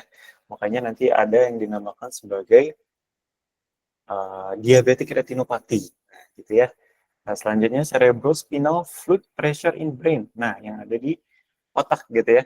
Cerebrospinal atau istilahnya cairan otak. Nah, cairan otak di sini juga dia punya tekanan. Nah, kalau misalkan tekanannya terganggu, itu nanti bisa jadi ada penyakit juga. Nah, kalau teman-teman ini ada trivia, kalau teman-teman pernah nonton filmnya Concussions dari Will Smith, nah itu bahas tentang cerebrospinal fluid pressure ya. Itu bahas tentang bagaimana gangguan apa namanya cairan cairan yang ada di antara kepala dan otak, tempurung kepala dan otak, itu kalau misalnya terganggu nanti akan menyebabkan seperti apa, gitu ya. Selanjutnya gastrointestinal pressures. Nah, ini yang akan memberikan kesan ketika kita punya urgensi untuk ke kamar mandi atau tidak, gitu ya. Lanjut ada pressures ya, between lung and chest wall. Nah, ini tekanan yang di antara paru-paru dan dinding dada, gitu ya. Oke. Ini ya salah satu contoh-contoh ya untuk tekanan-tekanan di biomedis ada di paru-paru, ada di mata, terus ada di brain, ada di kardiovaskular dan lain sebagainya. Semuanya sudah mungkin kita ukur tekanannya ya dengan kemajuan teknologi yang kita punya juga dengan protokol kesehatan yang sudah diatur. Nah, bahas sedikit tentang kardiovaskular. Tekanan yang terjadi itu adalah tekanan yang menyebabkan darah terpompa ke seluruh tubuh ya. Darah yang terpompa ke seluruh tubuh. Nah, makanya di sini ada systolic pressures dan diastolic pressures. Juga tekanan yang terjadi ketika apa? Tekanan yang terjadi ketika jantung ini menampung darah gitu ya. Karena kan kita tahu nih ini ada arah-arahnya nih. Kalau misalkan siklus jantung gitu pertama darah ini kita masuk ke atrial kanan gitu ya. Lalu masuk ke ventrikel kanan, lalu dipompa ke paru-paru, dari paru-paru nanti masuk ke atrium kiri, lalu nanti di ventrikel kiri nanti dipompa ke seluruh tubuh gitu ya. Semuanya ini terjadi akibat regulasi tekanan gitu ya. Nah, di sini kita lihat arterial pressure, ada pulmonary artery, masing-masing semua punya pressure ya. Nah, ventricle ini yang paling tinggi. Kenapa? Karena ya kerjanya paling berat ya, memompa ke seluruh tubuh gitu ya. Nah, berbandingkan dengan right ventricle, kalau yang right ventricle dia karena dia memompanya ke paru-paru, paru-paru juga proksimal terhadap jantung, tekanannya dia jadi sedikit ya, tekanannya 20 sampai 30 mm. Nah, kalau misalkan tekanannya ini kurang, ya tekanan jantungnya ini kurang, nanti ada risiko terkena gagal jantung.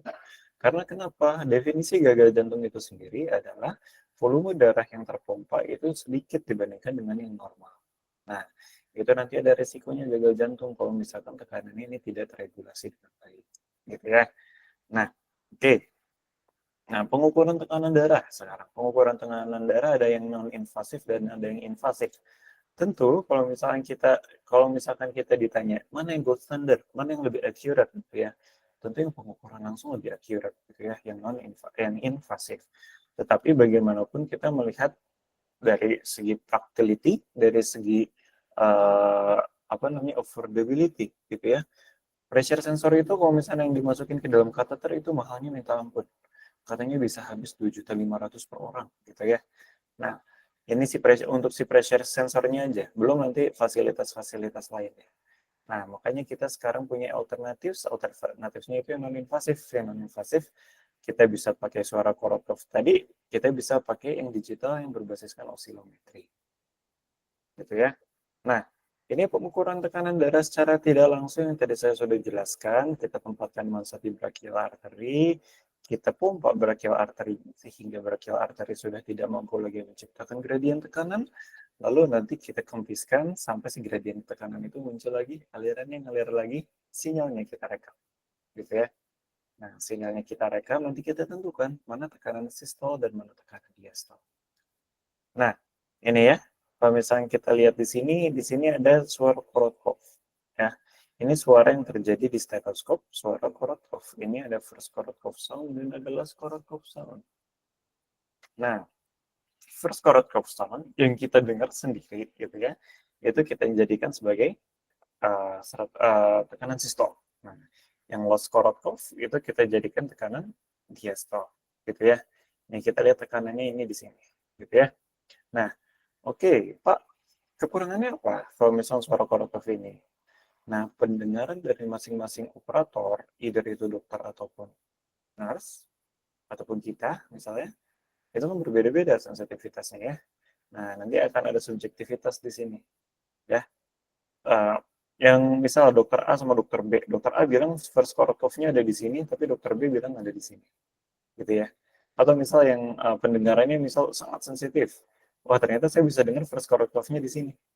Ya, either di sini. Nah, itu kan bisa jadi berbeda-beda. Nah, makanya teknik auskultasi ini bisa dibilang adalah teknik yang cukup subjektif kalau misalkan operatornya itu sendiri manusia. Kecuali kalau misalnya operatornya itu komputer itu sendiri ya.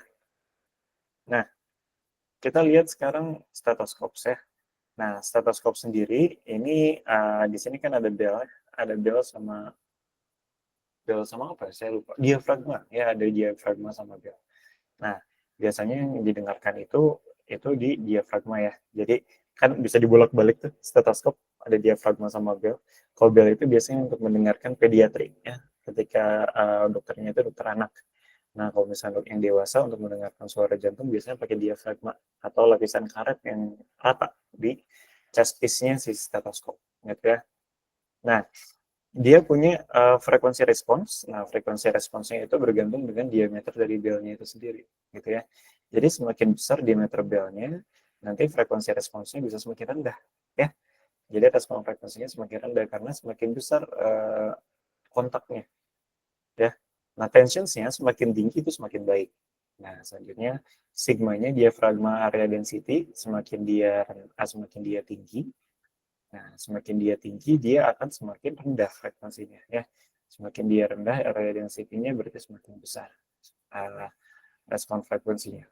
Nah, makanya dalam desain sebuah sistem stetoskop, ini mekanik sekali teman-teman. Kita harus mencari sebuah chest piece atau sebuah diafragma yang bahannya itu sesuai dengan spesifikasi yang kita inginkan, gitu ya. Jadi tidak semudah membalikan telapak tangan lah istilahnya. Oke, ini auskultasi sudah saya jelaskan. Nah, ini bukan apa ya namanya, bukan ranah saya dalam menjelaskan staging penyakitnya, tetapi kita coba lihat dulu. Di sini ada beberapa staging penyakit yang terjadi untuk hypertension itu di 160 sampai 190 plus untuk high, stage 2 untuk stage 1 itu 140 sampai 160. Prehypertension itu ada di atas 120 sampai 140. Untuk normal itu di sekitar 90 sampai 120. Dan untuk low itu di 70 sampai 90. Nah, biasanya hypertension itu berhubungan dengan penyakit metabolik, teman-teman. Jadi biasanya yang ada itu penyakitnya ya hypertension. Kita tidak mengenal adanya penyakit hypotension atau tekanan darah rendah. Tekanan darah rendah itu adalah manifestasi dari kesalahan fisiologis yang lain, gitu ya. Kalau misalkan hypertension kan karena tekanan osmotiknya yang meningkat. Tekanan osmotik meningkat itu diregulasikannya kan sama ginjal ataupun sama jantung, gitu ya. Nah, itu ada fisiologinya kalau hypertension. Tapi kalau hypotension biasanya ini cuman istilahnya efek atau manifestasi dari penyakit yang lain, gitu ya. Jadi kenapa di sini dibilang low titik 2 low ini ada keterangannya harusnya nih di asterisk 2 ini. Tapi di sini saya lupa. Nah, makanya di sini dia bilang low, bukan hypotension ya. Karena hypotension sendiri bukan kondisi yang langsung spesifik terhadap penyakit yang itu manifestasi dari penyakit. Nah, selanjutnya kalau kita sudah bahas tentang Korotkoff, kita bahas tentang osilometri ya. Osilometri bedanya apa Pak sama Korotkoff? Yang paling jelas udah nggak ada stetoskopnya ya. Yang kedua, sensornya itu semua berfokus pada sensor tekanan yang ada di dalam mesin ini ya. Jadi semua berfokus pada sensor tekanan di mesin untuk mendeteksi tekanan yang terjadi di cuff ya. Jadi kesan denyutan yang kita rasakan ketika kita diukur tekanan darahnya itu yang direkam ya. itu namanya adalah sinyal osilometrik. Nah, bentuknya kayak gini, ya. Kan berdenyutnya itu sangat terasa apabila pompanya mengempis ya. Pompanya mengempis, nah dia jadi terdeflasi nih, set. Nah, kita lihat nih oscillometric wave-nya seperti apa ya. Jadi ini pompanya mengempis. Nah, ini ada perlawanan nih dari arterinya. Nah, arterinya melawan nih. Nah, kita ambil nih sinyal yang ada di sini. Kita ekstrak jadi seperti ini. Nah, nanti kita dapatkan envelope-nya ya. Nah, ada beberapa term yang harus teman-teman pahami. Yang paling awal, yang paling penting adalah MAP. Namanya adalah mean arterial pressure. Walaupun namanya mean, maknanya bukan mean. Ya, maknanya adalah nilai maksimum yang terjadi. Ya, nilai maksimum yang terjadi akibat perlawanan arteri. Nah, itu dinamakan sebagai MAP. Nah, nilai maksimum yang terjadi. Lalu, penentuannya gimana? Penentuan sistol diastol. Nah, penentuan sistol diastolnya biasanya dilakukan dengan melakukan persentase, ya, persentase dari MAP itu berapa untuk sistolik, dan untuk diastolik juga berapa. Nah, misal ya, contoh ya, ini beda-beda soalnya. Dan dan pastinya semua company tidak akan membuka rahasianya nilai SBP-nya dan DBP-nya rumusnya seperti apa. Jadi beda-beda bentuknya. Nah, misal kita dapat MAP di sini, nilai maksimum MAP-nya itu di sekitar ini, mungkin ini ada di sekitar 100 gitu, 90 lebih gitu ya. Nilai SBP-nya nanti ditentukan dengan menghitung berapa persen dari nilai MAP dan kejadiannya itu terjadi sebelum MAP. Misal ada di sini ya. Ini misal kejadiannya itu 75% dari MAP. Oke, berarti rumusnya adalah 0,75 MAP yang terjadi sebelum MAP itu terjadi. Jadi nanti akan ditres SBP-nya hanya di sini. Tidak akan ditres yang setelah MAP. Nah, yang diastolik baru ditresnya setelah MAP saja, tidak ditres sebelum MAP, gitu ya. Jadi setelah MAP nanti akan ditres dan mencari yang nilainya sekian persen dari MAP, gitu ya. Nah, makanya di dalam komputer kita harus ekstrak dulu dalam bentuk envelope. Karena kalau misalnya tidak kita ekstrak dalam bentuk envelope, nanti bisa jadi salah baca. Kenapa? Karena dia lihatnya point wise ya. Kalau misalnya tadi saya bilang ini 0,75 SBP, nanti dilihat di sini, wah ini udah 0,75 SBP nih, misal di sekitar sini. Nah, misalnya di sekitar sini nih, ini udah 0,75 SBP. Padahal itu cuma poin yang ada, poin yang terjadi di sini aja. Nah, padahal yang kita butuhkan adalah puncaknya, gitu ya. Nah, puncaknya di sini. Tapi itu agak kurang representatif ya, yang lebih representatif sebetulnya yang diastolik. Misal, yang diastolik itu adalah 0,6 MAP. Nah, kita lihat, kita trace di sini. Wah, di sini udah 0,6 MAP nih ya. Padahal udah dekat banget sama MAP-nya. Tapi udah 0,6 MAP. Nanti si sistemnya akan membaca ini ada tekanan diastol. Karena dia membacanya point wise ya. Nah, dia membacanya per point by point. Makanya ini nggak boleh. Ini sinyal ini harus kita ubah dulu dalam bentuk envelope-nya. Nah, kayak gini. Nanti nilai 0,6-nya hanya akan terjadi di titik diastolnya. Gitu ya. Nah, itu untuk osilometri. Nah, untuk pengukuran tekanan darah sendiri sebetulnya masih obstruktif yang sekarang didesain. Belum banyak yang menggunakan non-obstruktif. Tapi kan sekarang sebetulnya sudah ada Apple Watch ya. Nah, Apple Watch itu kan dia sebetulnya tidak memanfaatkan pompa. Nah, tetapi di Amerika itu sendiri, Apple Watch itu belum lolos FDA. FDA itu seperti BPOM Indonesia gitu. Ya, seperti BPOM-nya Amerika gitu ya. Seperti BPOM-nya Amerika seperti itu. Nah, jadi dia belum fix nih. Istilahnya belum bisa tercertified apakah dia akurat atau enggak kalau misalkan pengukuran tekanan darah secara non-obstruktif. Ya. Jadi semuanya sekarang pakai obstruktif. Ya, obstruktif itu apa? Obstruktif itu mengapply atau mengaplikasikan gaya pada tubuh manusia. Kan kita mengaplikasikan tekanan ya pada lengan kita, brachial artery seperti itu. Nah, kalau ini yang pengukuran tekanan darah secara langsung, ini invasif ya. Kita lihat di sini, kita masukin transducer tekanannya di sini. Nah, nanti transducer tekanannya yang ada di sini. Nah, nanti dihubungkan dengan ini sistem yang ada seperti ini ya. Ini misal kita bisa gunakan, kita bisa gabungkan dengan infus, gitu ya. Misal saya mau melihat tekanan yang terjadi di aorta nih berapa ya. Kabelnya kita masukin, kateternya kita masukin ke dalam jantung ya.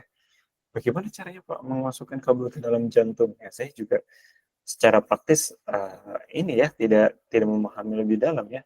Tetapi yang pasti dokter-dokter spesialis jantung, subspesialis intervensi itu dia bisa melakukan pemasukan si kateter ini lewat arteri dominan. Either itu arteri yang ada di kaki atau arteri yang ada di tangan. Jadi masukin selangnya itu dari kaki sampai ke jantung ataupun dari tangan sampai ke jantung. Gitu ya. Konsentrasinya apa Pak? Kok bisa ada tangan dan kaki? Nah saya juga kurang paham tuh konsentrasinya apa. Ya, itu ranahnya orang-orang SPJP subspesialis intervensi biasanya. Nah, kita bahas aja instrumennya ya. Jadi nanti si tekanan tersebut ya, tekanan yang terekam oleh sistem ini, nanti dia akan terekam menjadi seperti ini ya. Sangat ini ya, sangat apa namanya? Sangat familiar ya dengan ininya, dengan sinyalnya. Ini mirip dengan sinyal PPG. Ada dikrotic notch-nya ya, ada diastolic peaks-nya, ada juga systolic peaks-nya ya. Nanti tekanannya akan menjadi seperti ini. Area under the curve, nah ini adalah main arterial pressures atau tekanan arteri tekanan arteri reratanya. Nah, kalau ini memang secara harfiah dia adalah tekanan rata karena dia bentuknya integral ya. Kalau misalkan kita menghitung area di bawah kurva ini kan pasti menggunakan integral, gitu ya. Nah, nanti ini ada pulse pressures-nya. Nah, ini langsung dibaca. Systolic itu yang paling atas, diastolic itu adalah yang paling bawah. Jadi puncak dari pembacaan itu pasti sistolik dan lembah. Kalau misalkan titik terbawah tuh namanya apa ya? Kalau titik teratas kan puncak. Kalau titik terbawah mungkin lembah ya. Lembah terbawahnya itu adalah diastolik gitu ya. Nah, jadi kita lihat nih sistol dan diastol. Gitu ya. Oke. Nah, tentu ketika kita mempunyai sebuah sensor invasif itu tidak serta-merta kita dapat sinyal yang bagus ya. Sinyalnya pasti nanti underdamped ataupun overdamp gitu ya. Bergantung faktornya banyak ya. Kalau misalkan di sistem kendali kan bisa kita kontrol menggunakan proporsional integratif derivatif gitu ya. Nah, ini yang undistorted seperti ini. Nah, bisa jadi di kateternya nanti ada gelembung. Nah, ada gelembung nanti jadinya seperti ini. Ini apa jeleknya? Jeleknya kita tidak mendapatkan dikrotic notch. Dikrotic notch itu harus kita dapatkan ya, yang ada di sini. Nah, catheter whip distortions. Misal whip itu ini ya, si kabelnya itu ya. Nah, yang ada di sini nih kabelnya, ada distorsi nih. Nah, nanti dia akan menghasilkan nilai yang seperti ini. Ya, jadinya super noisy. Ini juga kurang bagus sampai kita punya. Ya. Nah, ini makanya nanti kita butuh filter untuk bisa membersihkan ini. Ya. Nah, ini menurut saya tidak terlalu signifikan untuk kita bahas, tetapi dalam melakukan blood pressure waveform, dokter-dokter juga katanya menggunakan analisis Fourier ya. Kalau misalnya di PSWK masih ingat analisis Fourier, nah untuk rumusnya seperti ini ya. Analisis Fourier artinya kan semua fungsi di dunia ini bisa kita nyatakan dalam summations of sinusoids, gitu ya. Bisa kita nyatakan sebagai akumulasi sinus. Nah, ini dinyatakan di waveform tersebut. Oke. Nah, ini ada pemodelannya. Dynamic properties of pressure measurement system. Nah, kita bisa modelkan dia dengan resistansi dan induktansi, juga dengan kapasitansi. Nah, karena kan masing-masing dari sistem mekanis itu sendiri sebetulnya bisa kita modelkan dengan ini, kita modelkan dengan rangkaian listrik ya. Nah, coba ini saya izin coba tunjukkan side by side-nya. Okay. Electrical and mechanical analogy. Nah,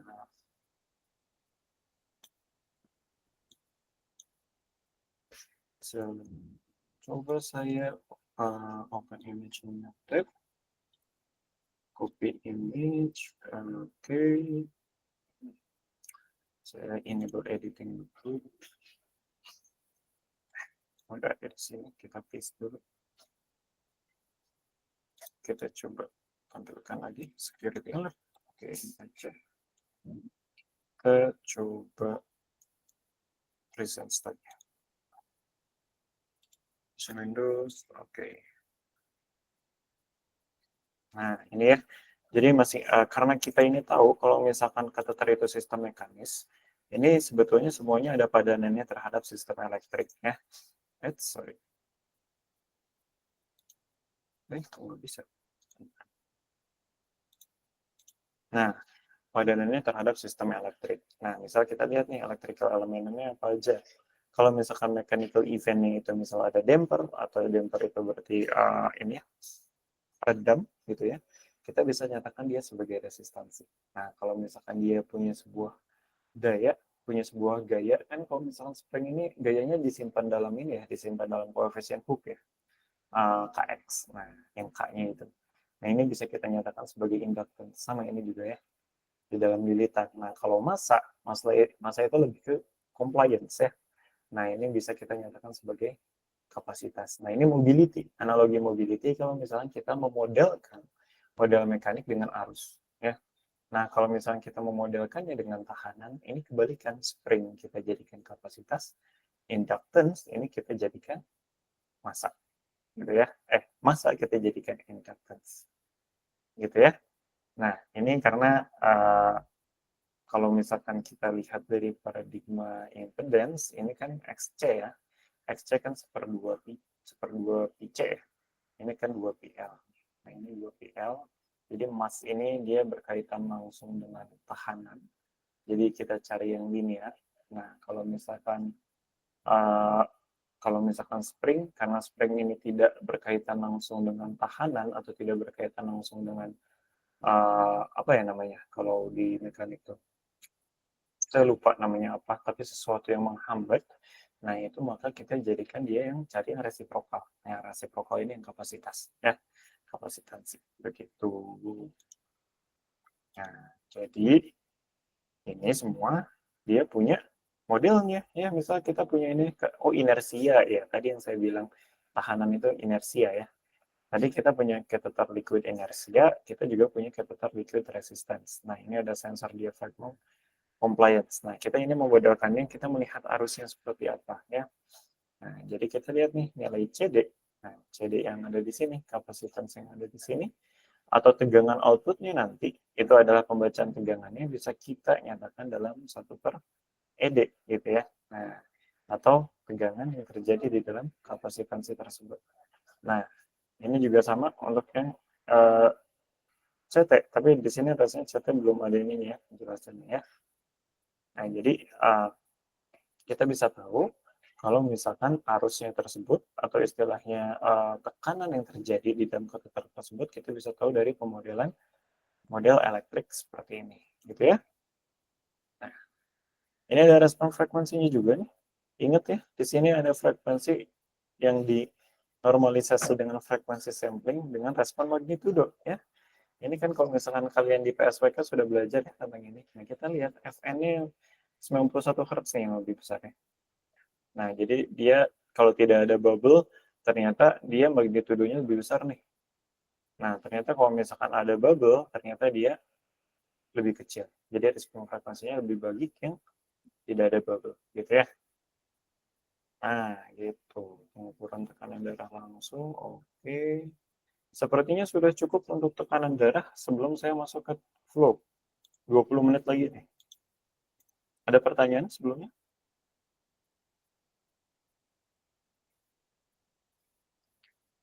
Ya, cukup panjang ya ternyata. Panjang, melelahkan, enggak ya? Enggak melelahkan ya. Karena banyak matematiknya. Kalau banyak angka biasanya seru. Kalau banyak teks biasanya bosan, gitu ya. Ada pertanyaan nggak? Iya ya, awalnya saya dan Pak Alvin ini expect, wah kayaknya kelamaan nih sampai 12.30. Ternyata enggak ya, pas ya. Ini untuk flow, kita tinggal sisa 20 menit lagi. Flow juga banyak modalitasnya ya. Nah, untuk flow ini menariknya kita sebagai engineer bisa melihat dari banyak sisi, ya. Bisa kita lihat secara harfiahnya flow yang tadi saya bilang itu, ya udah kita taruh aja displacement sensor. Bisa kita coba pakai induktif, ternyata bisa juga kita pakai optik. Nah, nah, kita bahas deh sekarang supaya sempat ininya. Nah, pengukuran flow pada sistem kardiovaskuler ya. Jadi blood flow ini sangat penting untuk bisa kita ukur untuk bisa mendeteksi ada oklusi atau enggak gitu ya. Apakah terjadi sebuah penghambatan atau tidak di dalam si aliran darahnya gitu. Nah, kalau misalnya kayak gini kan teman-teman udah bisa langsung intuitif nih mikir, oh iya kalau misalnya seperti ini pasti ada resistansinya. Karena apa? Karena kalau misalkan aliran yang masuk ke sini dengan aliran yang masuk ke yang ada tahanannya atau yang ada apa ini penumpukan masanya di sini gitu ya, itu akan berbeda nilai Q-nya ya, nilai debitnya beda nih. Nah, berarti di sini pasti ada tahanannya. Jadi Q itu atau alir itu bisa kita nyatakan dia sebagai bisa kita analogikan dia sebagai aliran listrik gitu ya. Aliran listrik kan kalau misalkan kita lihat yang I-nya itu semakin rendah dengan tegangan yang sudah disetting, artinya kan dia mendeteksi tuh adanya tahanan di sana. Nah, ini juga sama. Kalau aliran darahnya itu dia yang di sini rendah, berarti ada deteksi nih. Oh, barangkali di sini ternyata ada oklusi, gitu ya. Nah, oklusi di sini kan bisa jadi plak, bisa jadi apa, gitu ya. Nah, ini nih, makanya ini alasan kalian harus hidup sehat, sering olahraga nih, ya. Plak-plak yang ada di sini. Penumpukan plak yang ada di sini ini dia tidak hanya ini loh, teman-teman, tidak hanya diem ada di sini, bisa jadi ini nanti plaknya dia copot, lepas, selanjutnya nanti dia mengalir ke sistem yang lain gitu ya. Nah, itu yang berbahaya. Nah, di sini kita lihat nih, sekarang kita lihat sisi engineering aja. Pengukuran blood flow ada banyak modenya ya. Kita bisa pakai Doppler. Nah, Doppler, Pak, kenapa pakai Doppler? Ingat rumus Doppler seperti apa ya? Rumus Doppler itu relativistik terhadap nilai frekuensi dan sumber kedatangan gitu ya. Dari si gelombang suara yang ini yang apa namanya yang dipancarkan. Kita juga bisa pakai impedance plethysmography. Nah, kita juga bisa pakai photoelectric plethysmography dan lain sebagainya yang non invasif.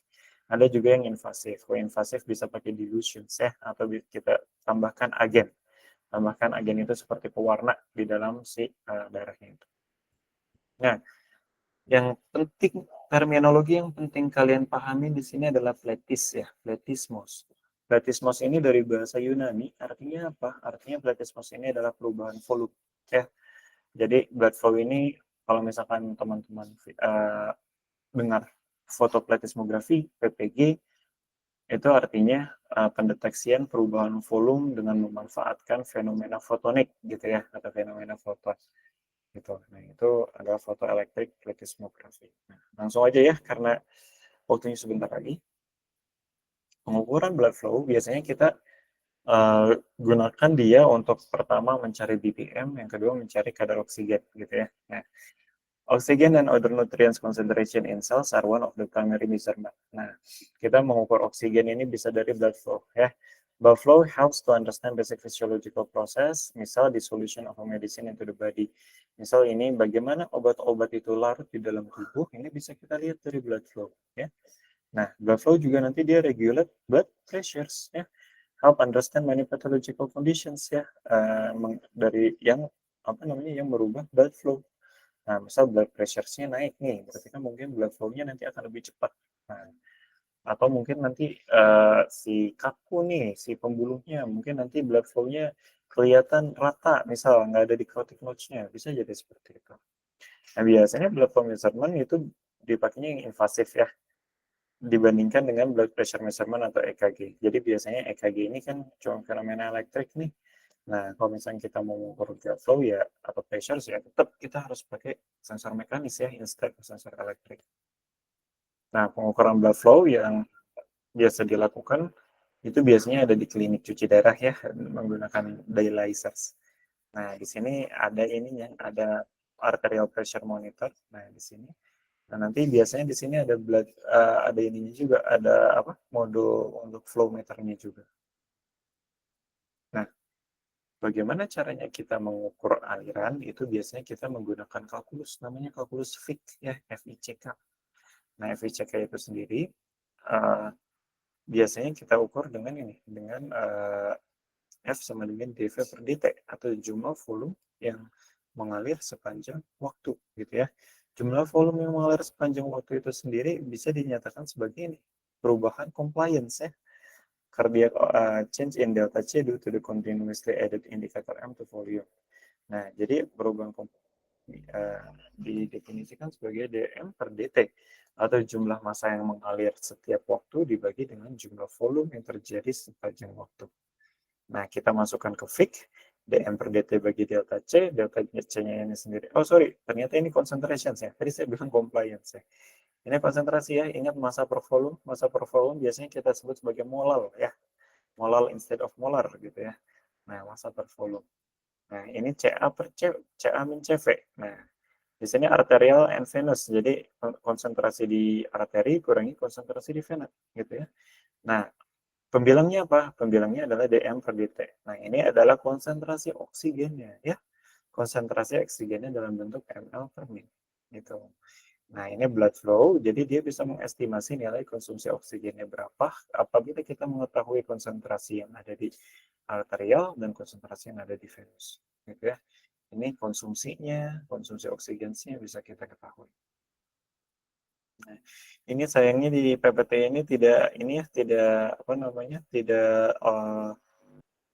link terhadap videonya, tetapi di sini yang ingin dimaksudkan untuk disampaikan adalah kita bisa pakai ultrasound untuk mendeteksi adanya flow ya menggunakan prinsip Doppler gitu.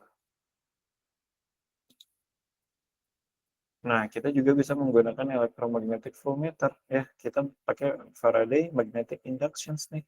Kita kasih dulu medan magnet di sini ya. Low induction, the conductor that move through a uniform magnetic field or stationary conductor placed in a varying magnetic field generate EMF on the conductors. Nah, jadi kita kan di sini ada alirannya U ya. Kan kita tidak bisa menyangkal kalau misalkan banyak ion yang ada di dalam cairan sitoplasm gitu ya, ataupun di cairan tubuh manusia. Nah, aliran tersebut nanti kita akan ukur nilai EMF-nya ya. Jadi karena di sini itu mengalir, ion-ionnya nanti dia akan terukur nilai EMF-nya berdasarkan dengan medan magnet yang kita berikan. Rumusnya seperti apa? Rumusnya seperti ini ya. EMF sama dengan integral dari 0 ke L. L itu berarti panjang medium yang dialiri atau yang dipengaruhi oleh medan magnet. Cross ini berarti saya lupa lagi namanya apa ya cross ini ya. Kali silang ini kan kalau misalkan titik itu divergence ya. Kalau misalkan cross itu ya dia yang merubah vektornya. Nah, si U ini nanti dia akan dikalikan cross dengan B, nanti dia akan merubah vektornya menjadi E. E ini nih, lihat nih. Ke sini ya. Ini hukumnya kan hukum jari itu loh. Yang saling perpendicular ya. Nah, ini dikalikan dengan beda dari si L-nya ya. Masing-masing elemen dari L. Gitu. Nah, oke. Curl ya. Curl namanya. Ada divergence, ada curl. Nah, ini curl-nya dari U di-curlkan terhadap B, nanti arahnya akan EMF ke kanan. Makanya elektrodenya bisa kita ukur, bisa kita tempatkan elektrodenya perpendicular terhadap U dan terhadap B gitu ya. Nah, jadi nanti kita dapat E-nya berapa. Tuh ya. Nah, ini E-nya ya. Nah, ini E-nya, ini B-nya gitu ya. Dan U-nya kan ke arah kita nih. Nah, ini U-nya ke arah kita.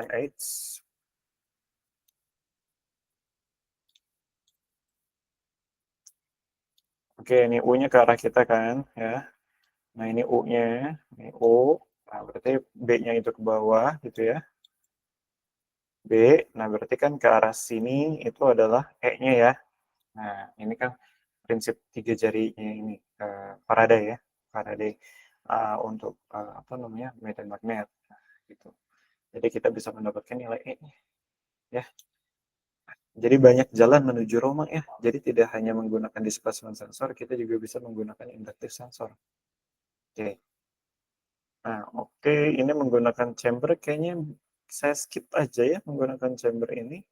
Ini menggunakan impedance. Apa saya coba bahas ya. Waktunya berapa menit lagi?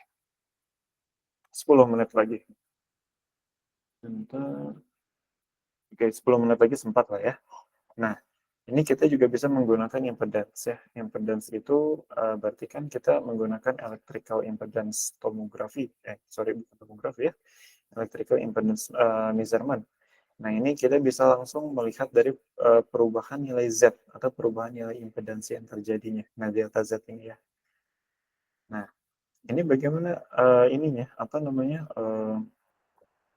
settingannya nanti di sini akan ada sejumlah lilitan resistif. Nah, lilitan resistif ini nanti akan dialiri oleh arus listrik. Nah, nanti tugasnya adalah apa? Tugasnya adalah mencari nilai voltasenya ketika si nilai ininya, nilai apa namanya, nilai impedansi yang di sini sama di sini berubah, gitu ya. Nah, ini bisa dimanfaatkan seperti itu. Nah, ini ya, silakan yang ini dipelajari supaya saya bisa lebih detail masuk ke platismografi.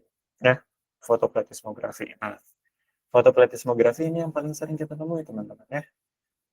PPG atau pulse oximeter. Ini adalah pengukuran flow menggunakan apa? Menggunakan pasangan LED dan fotodetektor. Fotodetektornya bisa macam-macam. Bisa fotodioda ataupun fototransistor. Gitu ya. Nah, bentuknya nanti akan sama flow-nya, kelihatan seperti ini. Harus ada systolic peaks dan diastolic peaks-nya, harus ada dichrotic notch-nya, dan modenya ada dua. Ada mode transmisi ya, jadi LED-nya itu nanti ditembuskan, cahayanya tembus ke tubuh manusia, nanti dideteksi oleh fotodetektor, dan ada juga yang reflektif ya, reflektif LED dan fotodetektornya di sisi yang sama, jadi fotodetektornya dia mendeteksi nilai pantulan, nilai intensitas pantulan yang terjadi, gitu ya. Nah, bisa ada di sini, di jari, biasanya kan kita di ibu jari ya, ataupun di telunjuk, atau bisa kita pakai di telinga. Nah, biasanya kita pakainya yang infrared ya, tidak itu infrared, tetapi menggunakan invisible spectrum juga bisa ya, cahaya LED-nya. Nah, ini photoelectric method, ini misalnya near infrared LED, nanti fototransistornya infrared, nanti cahaya dari near LED ini masuk ke sini nih, masuk ke jari, pantulannya itu nanti direkam oleh fototransistor. Tentu ketika masuk fototransistor kita harus merubah dulu arus jadi tegangan, harus ada transimpedance amplifier. Mungkin nanti akan dijelaskan ya di sensor optis. Nah, nanti baru dikonversi, setelah terkonversi menjadi tegangan, nanti kita bisa masuk ke conditioning signal. Bisa dibesarkan, bisa kita digitasi, dan lain sebagainya. Gitu ya. Nah, oke. Pak, tapi kan pulse oximeter itu dapat SpO2 ya. Nilai SpO2-nya seperti apa? Nah, itu biasanya SpO2-nya dia dideteksi atau diestimasi dari model ya. Jadi nanti akan ada model yang membandingkan antara intensitas yang diterima oleh fototransistor atau fotodetektor dengan konsentrasi dari oksigen gitu ya. Nah, tetapi untuk cardiac output sendiri ini sebetulnya bisa kita nyatakan menggunakan hukum Fick juga ya, yang tadi sudah dibahas. Oke, barangkali untuk untuk presentasinya cukup sampai di sini, supaya kita ada waktu buat tanya jawab nih. Ada 5 menit buat tanya jawab. Silahkan. Sudah cukup banyak ya bahasan kita ya. Sebetulnya harusnya PIB ini mungkin kita buat 8 SKS, Pak. Gimana?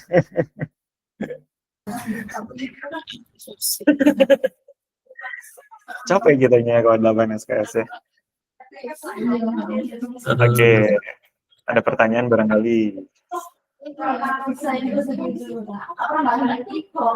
Itu tadi yang bagian PPG mungkin yang bisa ingin ditanyakan.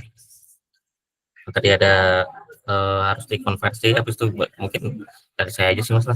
Kalau gitu apa yang harus diperhatikan dari bagian pengolahan sinyal untuk PPG-nya sendiri untuk besar nanti? Oke, yang pasti kita harus perhatikan respon frekuensi ya teman-teman ya. Respon frekuensinya jangan sampai frekuensinya nanti nggak ketangkep ya. Respon frekuensi itu jangan hanya berpikir tentang bagaimana kejadian tersebut terjadi sepanjang waktu, tetapi tentang bentuk sinyalnya juga, ya. Karena prinsipnya di pengolahan sinyal itu ada dua, kejadian yang terjadi dan bentuk dari sinyalnya itu sendiri. Nah, misal kita nih kalau misalkan PPG paling deg-degan misal kita berapa hertz ya? Kalau misalkan 120 BPM kan dia 2 hertz ya. Misal kita paling deg-degan ada di 240 lah. 240 BPM ya, gede banget 240 BPM.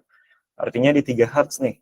Nah, oke, 3 Hz tersebut jangan serta-merta kita jadikan sebuah threshold atau frekuensi cutoff. Kenapa?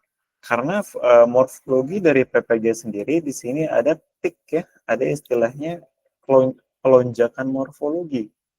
Nah, pelonjakan dari si peak tersebut, misal ini ya, jangan deh.